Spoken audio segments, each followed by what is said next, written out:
Cuando vi esa cifra en la pantalla, me pregunté por un segundo si podía imaginar cuánto dinero en efectivo es eso.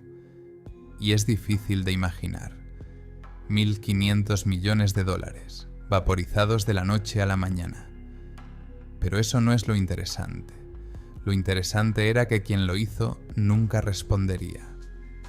Mi nombre es Sr. Dark Web y hoy voy a hablarles de la gente que nadie puede atrapar. Estas personas robaron miles de millones, cerraron oleoductos, quebraron gobiernos y siguen ahí fuera.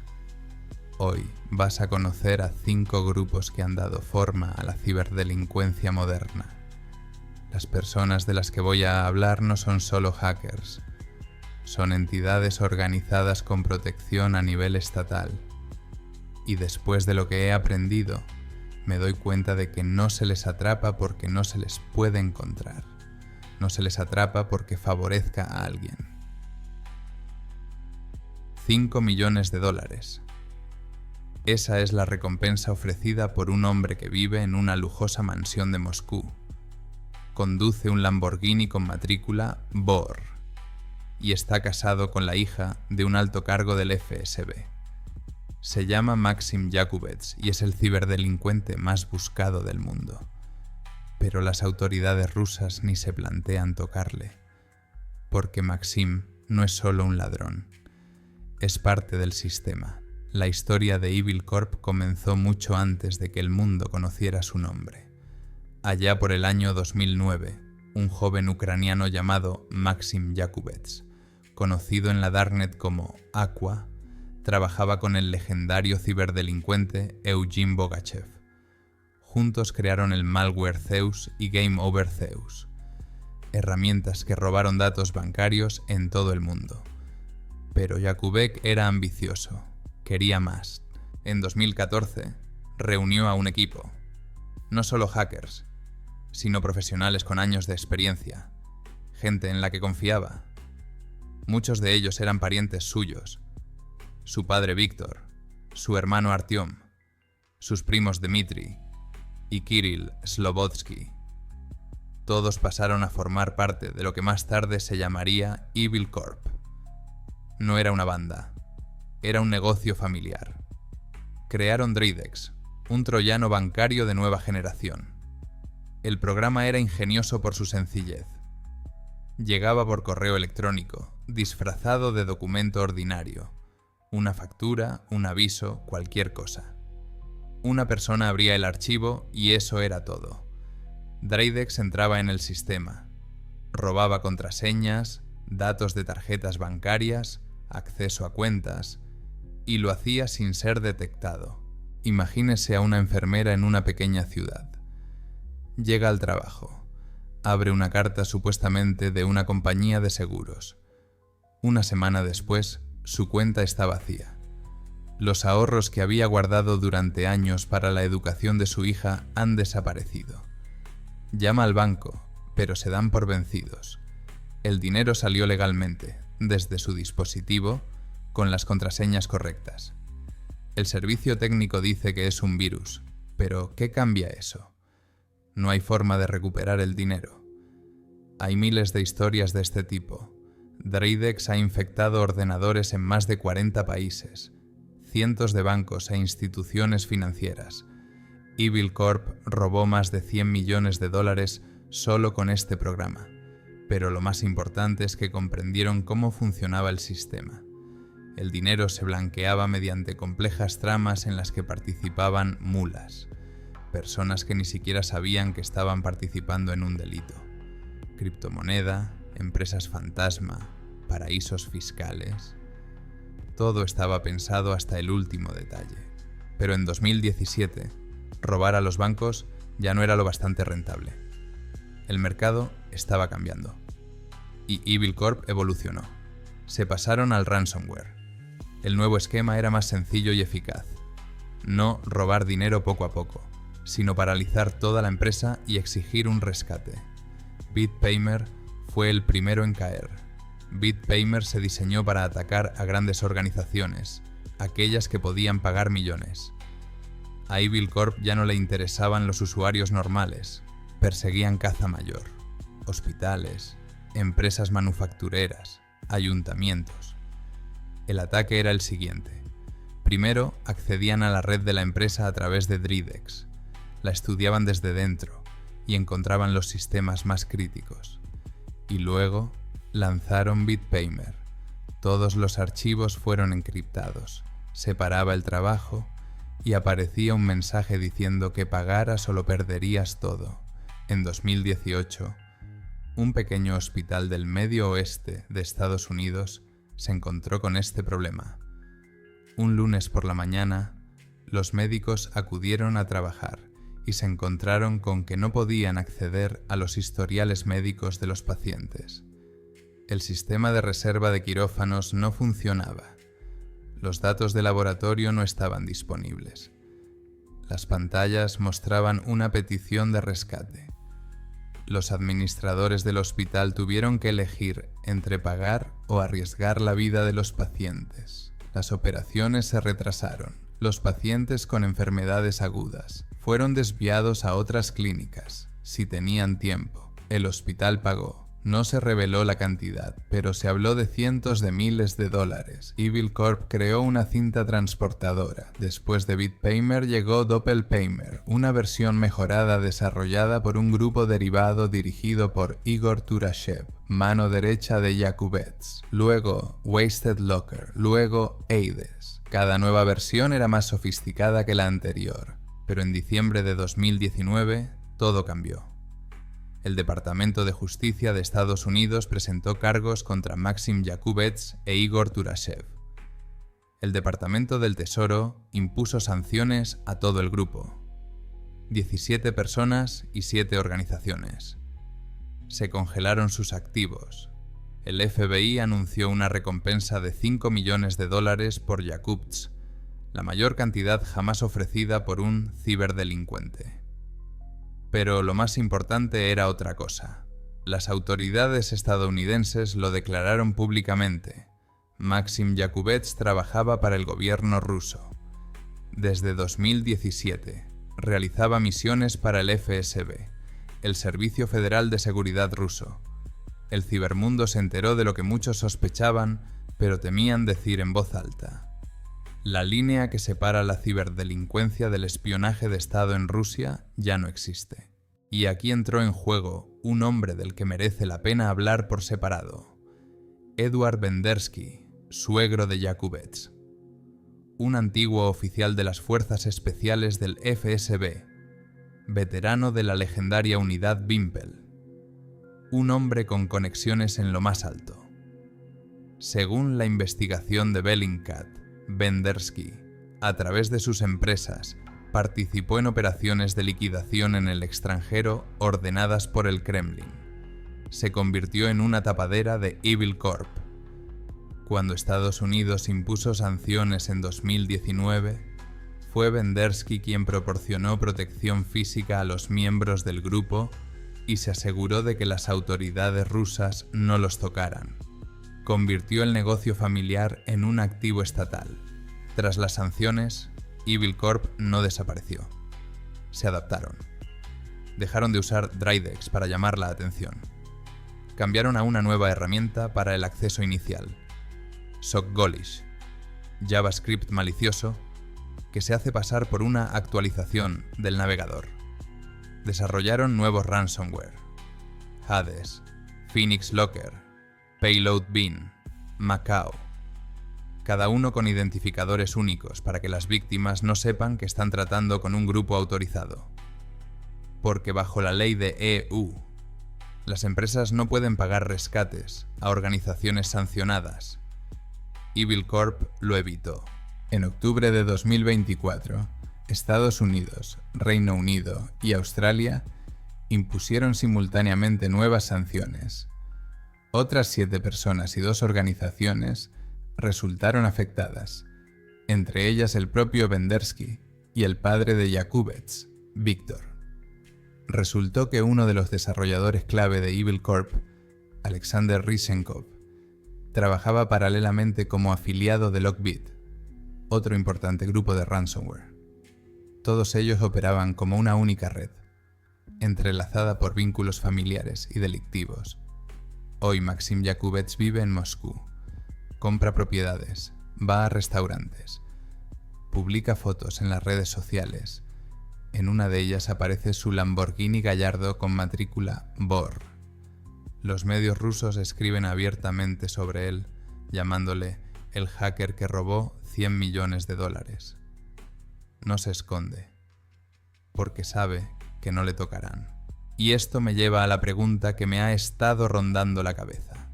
¿Cómo puede un hombre por cuya cabeza se ofrece una recompensa de $5 millones vivir abiertamente en la capital de un Estado miembro de Interpol? La respuesta es sencilla y espeluznante al mismo tiempo, porque ese Estado le necesita. Evil Corp no es solo un grupo criminal, es una herramienta que puede robar datos de empresas occidentales, paralizar infraestructuras críticas, financiarse mediante el crimen y, aún así, mantener al Kremlin en condiciones de negar su implicación. Pero mientras Evil Corp prosperaba bajo la protección de los servicios de seguridad rusos, al otro lado del mundo se preparaba una operación mucho mayor. Una operación financiada no solo por el Estado, sino por todo un régimen aislado del mundo por las sanciones. Un régimen para el que los ciberataques se han convertido no en un negocio secundario, sino en una cuestión de supervivencia. Y este grupo tenía órdenes muy específicas: conseguir el dinero, a cualquier precio. 21 de febrero de 2025, 19:09 UTC. Ben Shou, director general de la bolsa de criptomonedas Bybit, recibió una notificación de transacción rutinaria.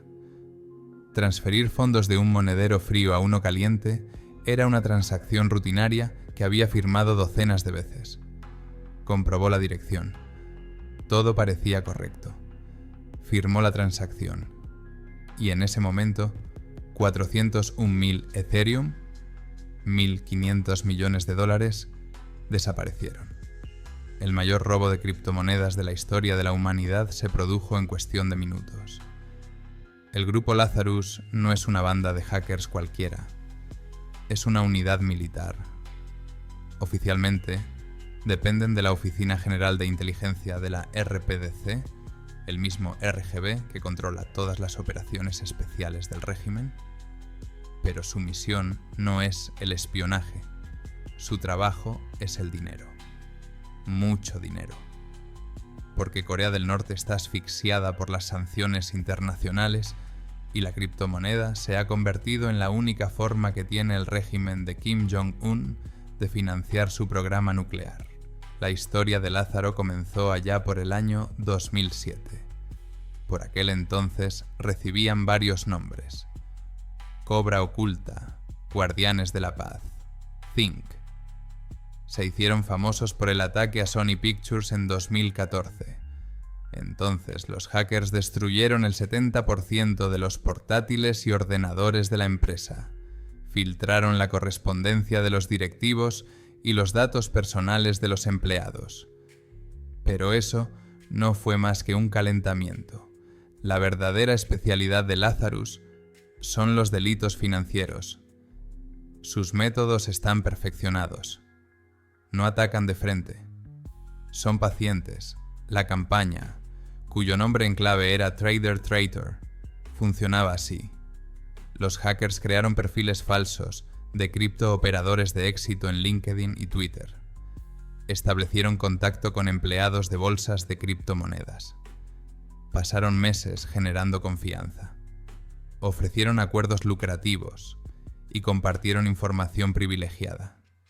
Y luego enviaban un archivo, supuestamente con un análisis de mercado o una nueva estrategia de negociación. Una persona abría el documento y eso era todo. El malware se había infiltrado en el sistema de la empresa. Pero el ataque a Bybit fue diferente, fue más sofisticado. Los hackers irrumpieron en la máquina del desarrollador de SafeWallet, un servicio de terceros que Bybit utilizaba para gestionar los monederos multifirma. Inyectaron código JavaScript malicioso directamente en la interfaz de la aplicación. El código era quirúrgicamente preciso. Solo se activaba cuando Bybit realizaba una transacción desde su monedero frío. El resto del tiempo, la aplicación funcionaba con normalidad. Cuando Benjo firmó la transacción, en su pantalla aparecía la dirección correcta del destinatario, pero el código falsificó los datos sobre la marcha. La transacción fue a parar a un monedero completamente distinto, uno controlado por Lazarus. Es lo que se llama un ataque a la cadena de suministro de software, y es casi imposible defenderse contra él, porque estás confiando en una herramienta que has estado usando durante años. Lo que ocurrió a continuación fue una lección en el arte del blanqueo de dinero. En 48 horas, Lazarus blanqueó 160 millones de dólares. Dividieron el Ethereum robado en miles de pequeñas transacciones. Lo transfirieron a través de intercambios descentralizados, aquellos que no requieren verificación de identidad. Utilizaron mezcladores de criptomonedas como Thorchain y Exchange, servicios que mezclan las monedas de distintos usuarios de tal forma que resulta imposible rastrear su origen. Convirtieron Ethereum en Bitcoin, luego de Bitcoin a Monero, una criptomoneda con anonimato incorporado, y parte de los fondos se canalizaron a través del protocolo Railgun, que enmascara las transacciones en la blockchain. El FBI ha identificado 51 direcciones asociadas a los fondos robados. Pero eso es una gota en un cubo. Cuando las fuerzas del orden respondieron, la mayor parte del dinero ya se había disuelto en el universo de las criptomonedas. ¿Cómo se sintió la gente corriente? Un comerciante de Singapur que guardaba sus ahorros en Bybit, el resultado de 5 años de comercio, se despertó y vio las noticias. La bolsa había sido pirateada. Le habían robado 1.500 millones. Intentó retirar sus fondos, pero las retiradas se suspendieron temporalmente. Unas horas de pánico. Vio como el precio de Ethereum se desplomaba un 24% en 24 horas. Su cartera se derretía ante sus ojos. Incluso cuando Bybit volvió a abrir y aseguró que todos los fondos estaban a salvo, la confianza se hizo añicos. Retiró su dinero y nunca más volvió a la plataforma. En todo el mundo, los inversores miraron los gráficos y vieron un baño de sangre. Bitcoin cayó por debajo de los $90.000 por primera vez desde noviembre de 2024. Las personas que habían invertido su último dinero con la esperanza de crecer perdieron decenas de puntos porcentuales del valor de sus carteras en un solo día. Alguien perdió el depósito de un piso. Alguien, dinero para el tratamiento de familiares. La criptomoneda prometía libertad financiera, pero Lazarus demostró lo frágil que es esa libertad. Pero Bybit no fue el primero ni el único. En junio de 2022, Lazarus robó 100 millones de dólares del puente Harmony Horizon. En marzo de 2022, 620 millones de la red Ronin, la plataforma en la que funcionaba el juego Axie Infinity. En 2023, más de 100 millones de los usuarios de Atomic Wallet. En 5 años, de 2022 a 2024, Lazarus robó más de 6.000 millones de dólares en criptodivisas, y todo ese dinero va a parar a un solo bolsillo. Los expertos de la ONU calculan que entre el 30 y el 40% del programa nuclear y de misiles de Corea del Norte se financia mediante el robo cibernético. Cuando Pyongyang lanzó otro misil balístico en septiembre de 2024, parte del dinero para construirlo fue robado por Lazarus de los intercambios de criptomonedas. No se trata solo de delitos, se trata de política de Estado. Lo espeluznante es que son imparables. Corea del Norte está aislada de la Internet mundial. Los hackers trabajan desde centros especiales en Pyongyang y desde bases extranjeras, en China, Rusia y el sudeste asiático.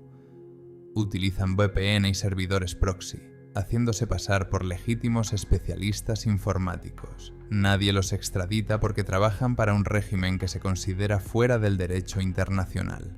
Tras el ataque a Bybit, la comunidad de criptomonedas debatió la idea de hacer retroceder la blockchain, es decir, cancelar todas las transacciones para recuperar lo robado.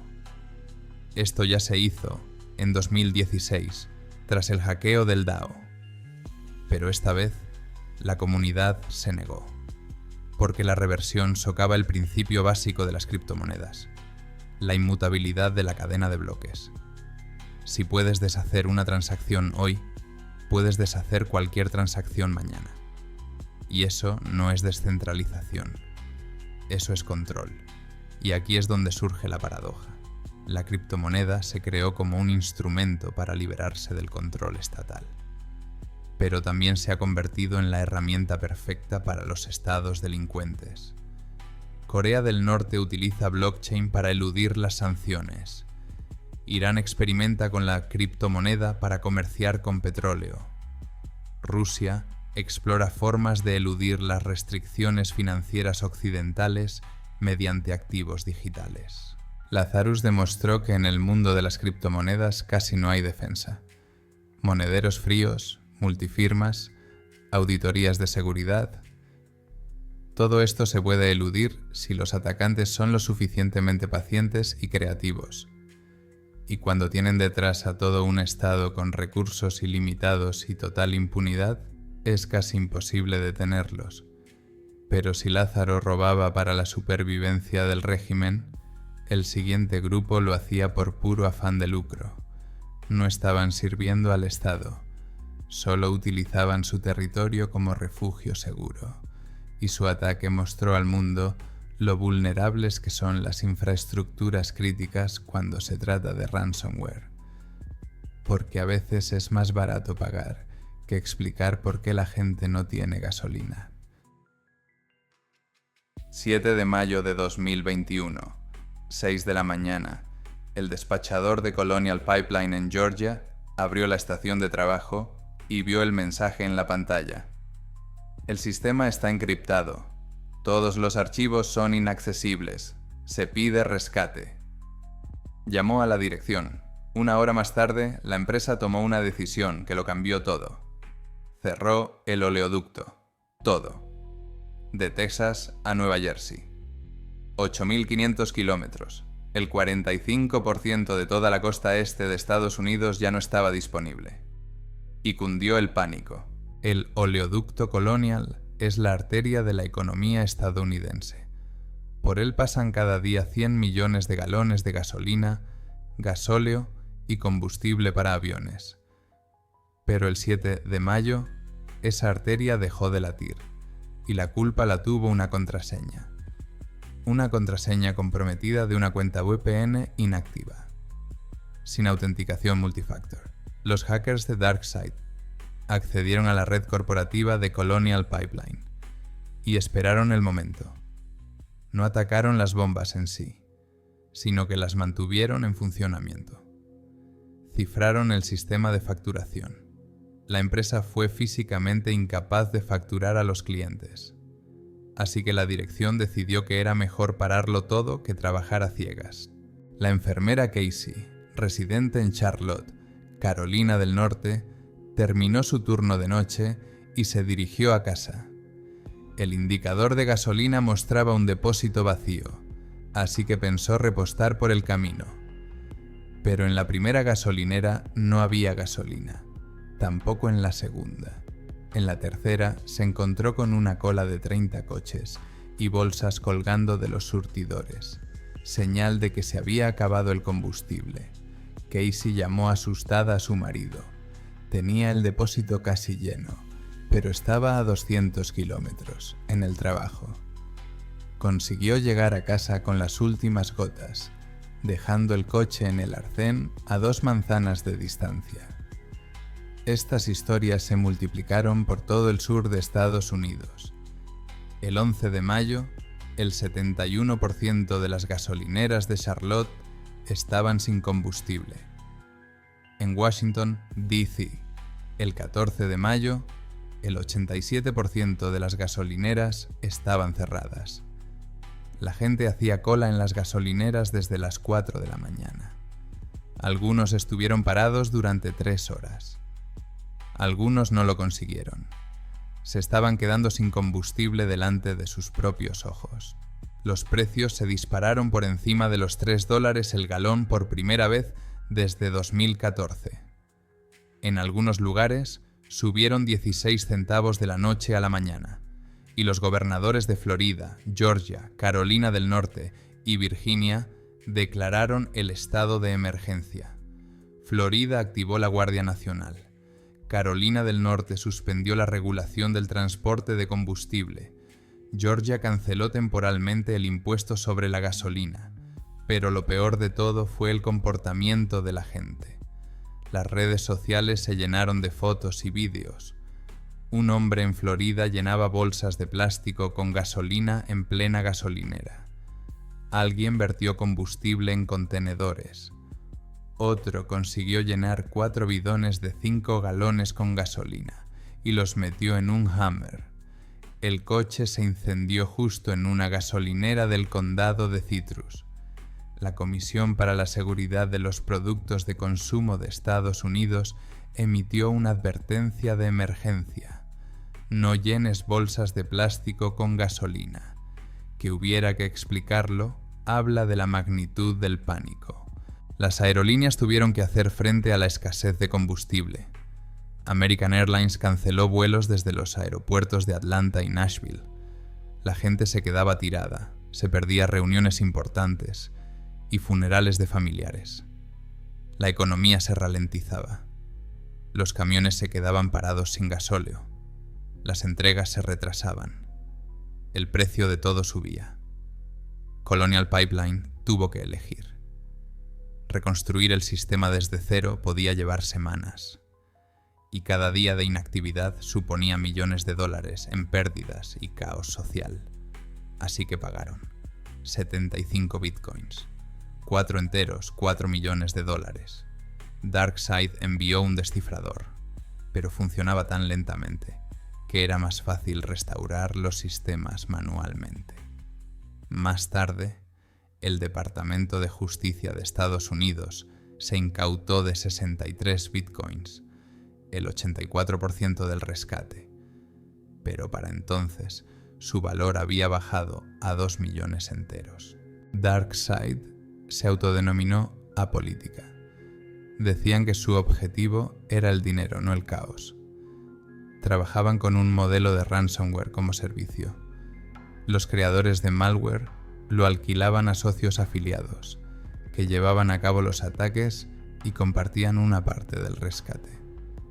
Pero después de Colonial Pipeline, recibieron toda la ira de Washington. El presidente Biden ha declarado públicamente que aunque no cree que el gobierno ruso esté directamente implicado, hay buenas razones para creer que los autores viven en Rusia y Moscú es responsable de que esto ocurra desde su territorio. DarkSide ha perdido el acceso a su infraestructura, sus servidores han sido cerrados, las billeteras de criptodivisas han sido bloqueadas, han anunciado el cese de sus operaciones. Los expertos en seguridad no se lo creyeron ni por un segundo. Era un cambio de marca clásico. Los hackers simplemente se ocultaron para reagruparse. Unos meses después, surgió el grupo Black Matter con exactamente los mismos métodos de ataque y código. Luego, Black Cat, conocido como ALPHV. Todos ellos son una evolución de DarkSide. Los nombres cambiaron, pero las personas y los métodos siguieron siendo los mismos. El oleoducto Colonial volvió al servicio el 12 de mayo, 6 días después del ataque. Pero los efectos se dejaron sentir durante semanas. Los precios se mantuvieron altos. La confianza en la seguridad de las infraestructuras críticas se vio minada. El gobierno estadounidense endureció los requisitos de ciberseguridad para los operadores de oleoductos. Pero la principal lección fue sencilla y aterradora. Un solo ataque puede paralizar toda una región, y los atacantes ni siquiera necesitan piratear las bombas para conseguirlo. Les basta con cifrar los archivos de la oficina. DarkSide ha demostrado que el ransomware no es solo un negocio, es un arma que puede paralizar una economía, sembrar el pánico y hacer pagar al gobierno. Y mientras exista el modelo RAAS, estos ataques se multiplicarán, porque la barrera de entrada es baja y el beneficio potencial es enorme. Todo lo que necesitas es acceso, un encriptador y la voluntad de asumir un riesgo, y fue este modelo el que perfeccionaron los que vinieron después de DarkSide. Tomaron lo mejor de lo mejor, métodos agresivos, encriptación rápida, doble extorsión, pero añadieron lo que les faltaba a sus predecesores: una increíble velocidad de crecimiento y la capacidad de atraer a los mejores afiliados de todo el mundo. La nueva ola de ransomware no empezó con una revolución, sino con una evolución, y su nombre es Ransom Hub. Febrero de 2024. Mientras las fuerzas del orden celebraban la derrota de Lockbit como parte de la Operación Cronos, apareció un nuevo anuncio en los foros de la Darknet. Un grupo con el desconocido nombre de Ransom Hub buscaba socios. Las condiciones eran increíbles. El 90% de la compra para el afiliado. Solo el 10% para los operadores de la plataforma. En comparación, Lockbit ofrecía entre el 70 y el 30, y la mayoría de los demás entre el 60 y el 40. Era dumping, y funcionó. A finales de 2024, Ransom Hub había realizado más de 500 ataques.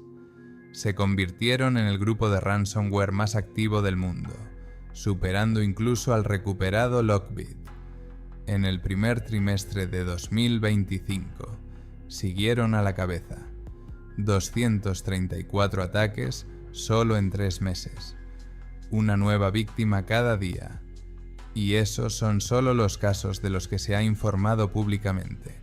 Ransom Hub no es solo otro grupo de ransomware. Es una evolución. Tomaron el código fuente del Ransomware Night, que se vendió en foros tras el cierre de sus creadores, y lo perfeccionaron. Los expertos de Symantec descubrieron que el payload Ransom Hub es casi idéntico a Night, pero con mejoras.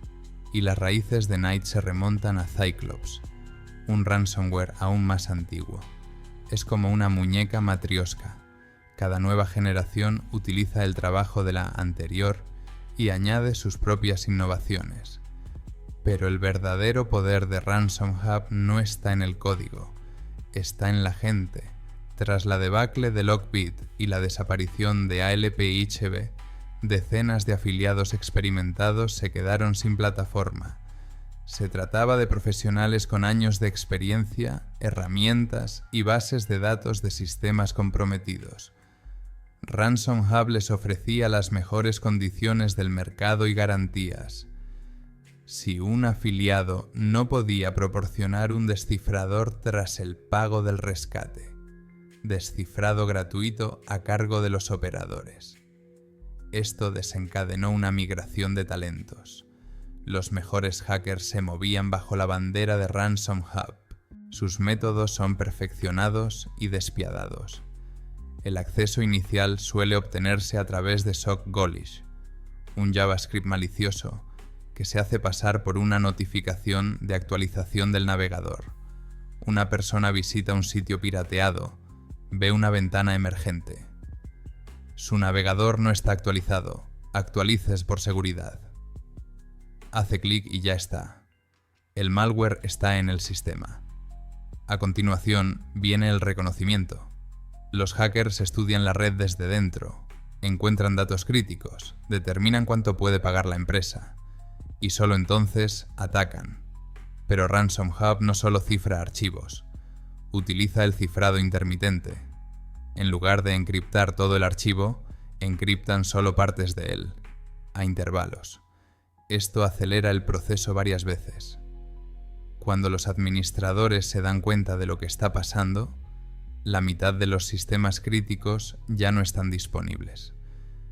También utilizan activamente el borrado de discos. Si la víctima no se pone en contacto o intenta restaurar los datos de las copias de seguridad, Ransom Hub simplemente lo destruye todo, para siempre.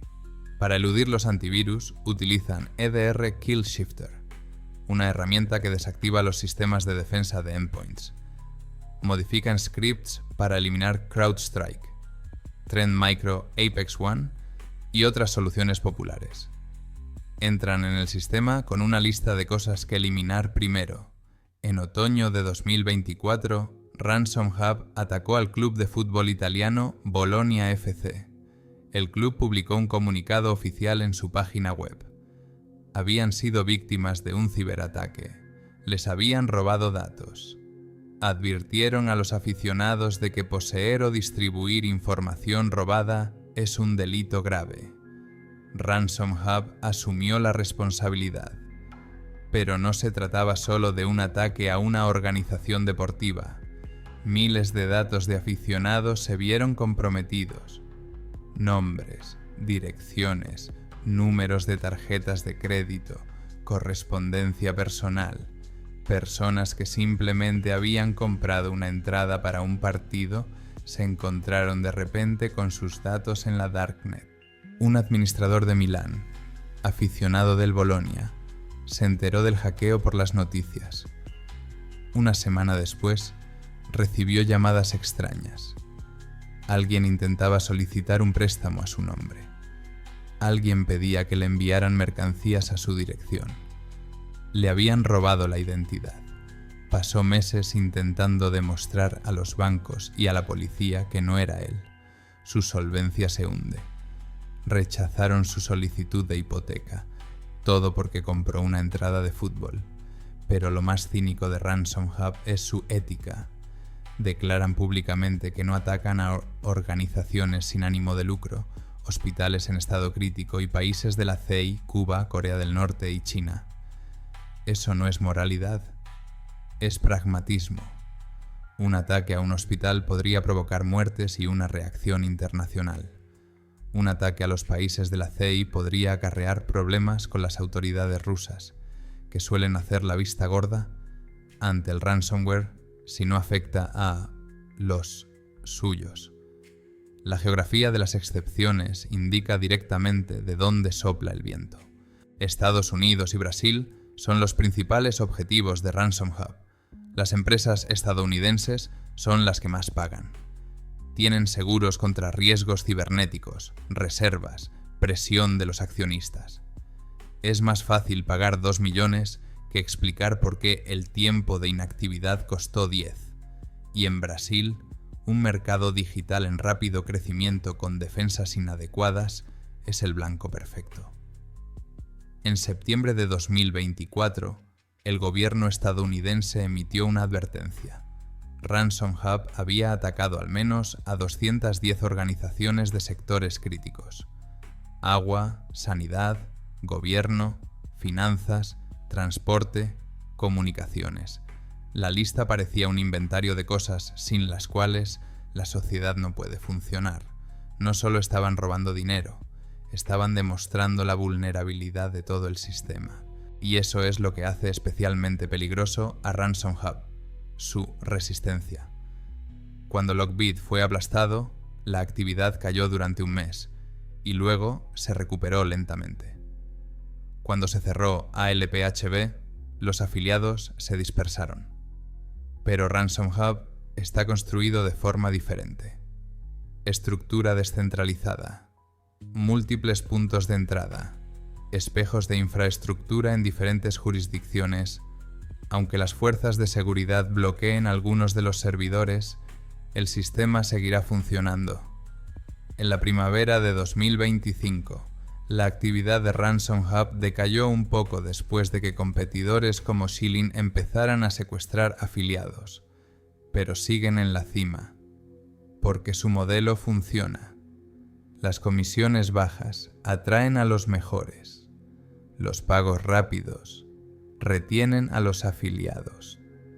Las técnicas agresivas dan resultados. Ransom Hub ha demostrado que en el mundo del ransomware no gana quien tiene el mejor código. Gana quien crea el mejor modelo de negocio para los delincuentes. Quien ofrece condiciones favorables, soporte técnico, infraestructura y reputación. Es un mercado. Un mercado cruel y cínico, pero un mercado. Y mientras la demanda de descifradores supere el miedo al castigo, ese mercado crecerá. Pero todos estos grupos, Evil Corp, Lazarus, DarkSide, Ransom Hub, a pesar de su peligrosidad, tenían un objetivo: el dinero. Robar, cifrar, extorsionar, sacar dinero. El motivo es simple y llano. Sin embargo, hay un grupo para el que las finanzas son solo un efecto secundario. Les interesa el poder, el control, el caos. No se esconden tras grandes nombres o promesas de descifrado. Trabajan para un Estado que hace la guerra no solo en el campo de batalla, sino en el ciberespacio. Y su nombre es conocido por cualquiera que estudie los ciberataques geopolíticos. 22 de julio de 2016, el personal del Comité Nacional Demócrata de Estados Unidos se despertó para descubrir que su correspondencia interna, miles de correos electrónicos, documentos estratégicos, mensajes personales, había pasado a ser de dominio público. Wikileaks publicó casi 20.000 correos electrónicos. El mundo conoció la cocina interna de la campaña de Hillary Clinton. El escándalo era mayúsculo. Pero había otra cosa aún más sorprendente. No era obra de hackers activistas solitarios. La agencia de inteligencia militar rusa estaba detrás del ataque. Una división del 26.165 GRU. Un grupo conocido en el mundo como APT28 o Fancy Bear. Todas las bandas de las que te he hablado antes tenían algo en común: la codicia. Evil Corp robaba a los bancos. Lazarus financió el programa nuclear. DarkSide y Ransom Hub extorsionaban el pago de rescates. Pero a la APT28 no le interesa el dinero. Están interesados en la información. Influencia, control. No son criminales. Son soldados. Soldados en una guerra que no se libra con balas, sino con paquetes de datos. APT28 existe desde al menos 2007, pero fue tras el ataque al DNC cuando se hizo ampliamente conocida. Los expertos en ciberseguridad identificaron rápidamente el patrón: los métodos, las herramientas, la infraestructura. Todo apuntaba a un único grupo que llevaba años atacando a gobiernos, militares, diplomáticos y periodistas de todo el mundo. Y siempre los objetivos coincidían con los intereses estratégicos de Moscú. Sus métodos parecen engañosamente sencillos. El phishing es el phishing de toda la vida. Pero no se trata de esos primitivos correos electrónicos de "ha ganado 1 millón". Son ataques quirúrgicamente precisos. Estudian a la víctima durante semanas. Averiguan con quién se cartea, de qué temas habla, qué estilo de escritura utiliza. Y luego crean un correo electrónico que parece perfectamente legítimo. Supuestamente de un colega, un conocido, un administrador de sistemas. Imagínese al asistente de un diplomático europeo. Recibe un correo electrónico supuestamente del departamento informático de la embajada. Se ha detectado actividad sospechosa en su cuenta. Por favor, cambie su contraseña a través de un enlace. El enlace lleva a una página que parece exactamente un portal corporativo. Introduce la antigua contraseña, introduce la nueva. Nada cambia externamente. Pero APT28 ahora tiene acceso completo a su correo. Toda la correspondencia, todos sus documentos, todos sus contactos. Y lo peor es que ni siquiera lo sabe desde hace meses. Tras acceder al sistema, despliegan el implante Xagent, un sofisticado malware multiplataforma que funciona en Windows, Linux, iOS y Android. X-Agent puede hacer de todo: grabar pulsaciones de teclas, hacer capturas de pantalla, robar archivos, encender el micrófono y la cámara. Es un bicho digital que no puede ser detectado por los antivirus estándar. Utiliza X-Tunnel, una herramienta que enmascara el tráfico y oculta sus rastros. APT-28 no atacó por dinero, sino por una ventaja estratégica. Sus objetivos son un mapa de los intereses geopolíticos de Rusia, los ministerios de defensa de los países de la OTAN, misiones diplomáticas en Europa del Este, empresas energéticas, centros de análisis que estudian la política rusa, periodistas que investigan la corrupción en el Kremlin. En 2015, piratearon TV5 Monde en Francia. La emisión se interrumpió durante varias horas. En las pantallas aparecieron mensajes supuestamente del ISIS, pero la investigación demostró que APT-28 estaba detrás del ataque. El objetivo no era promover el terrorismo. El objetivo era mostrar la vulnerabilidad de la infraestructura francesa y sembrar el caos. En 2016, además del DNC, atacaron la Agencia Mundial Antidopaje. Después de que los atletas rusos fueran suspendidos de los Juegos Olímpicos por un escándalo de dopaje, los hackers filtraron los datos médicos de los atletas occidentales, mostrando que ellos también usaban drogas prohibidas bajo excepciones terapéuticas. El mensaje era sencillo: nos culpáis a nosotros, pero vosotros no sois mejores. En 1927, apuntaron a las elecciones francesas. Intentaron piratear la campaña de Emmanuel Macron. 2 días antes de las elecciones, filtraron gigabytes de datos, reales y falsos, mezclados de forma que fuera imposible separar la verdad de la mentira. El objetivo no era robar información concreta, sino crear una niebla informativa, minar la confianza en el proceso. Pero lo más cínico de APT-28 es su total impunidad. En octubre de 2018, Holanda pilló infraganti a 4 agentes del GRU. Intentaban piratear la Wi-Fi de la Organización para la Prohibición de las Armas Químicas de La Haya, que investigaba el caso Skripal y el ataque químico en Siria.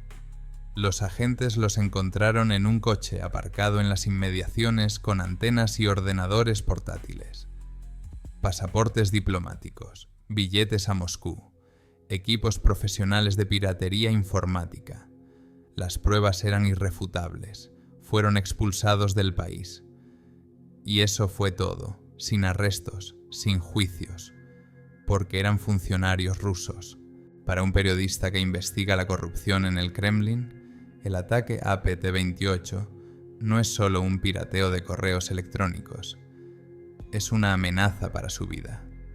Sus fuentes están expuestas, sus métodos son conocidos, sus planes están en manos de aquellos sobre los que escribe.